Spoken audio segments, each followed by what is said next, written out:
Selon les entreprises, le thème des MOOC et plus globalement de la formation en ligne peut être un sujet de tension entre les RH et les représentants du personnel. Deux sujets reviennent régulièrement au sein des débats: le suivi de la formation hors temps de travail et la qualité de la formation suivie.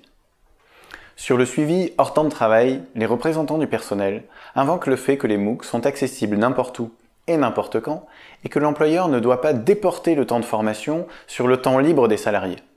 C'est exactement le même type de débat que celui relatif aux emails et aux smartphones professionnels qui peuvent nuire à l'équilibre vie privée-vie professionnelle.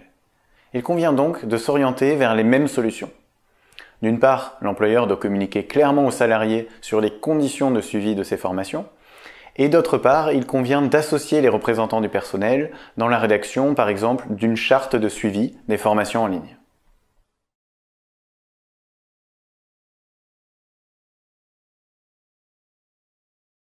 Les représentants du personnel, et notamment le comité d'entreprise en charge des questions de formation, interrogent les services formation sur le choix des MOOC comme format de formation. Et ce, pour éviter que ce format ne soit choisi parce qu'il est moins cher, et parfois même gratuit, au détriment de la qualité de la formation. En réalité, la qualité ne dépend pas du format ou du prix, mais bien du contenu, des formateurs et de l'organisme qui propose la formation. Qualité d'autant plus vérifiable que l'on peut tester gratuitement la formation avant de la proposer à ses collaborateurs. Il ne s'agit donc pas d'opposer formation présentielle et en ligne.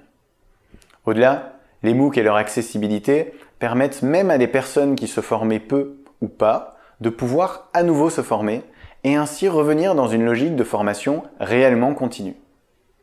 Comme souvent, les débats les plus constructifs se font lorsque les deux parties connaissent bien le sujet, et donc lorsqu'elles ont déjà pu suivre un MOOC avant de se prononcer sur les avantages et inconvénients éventuels pour les collaborateurs et pour l'entreprise.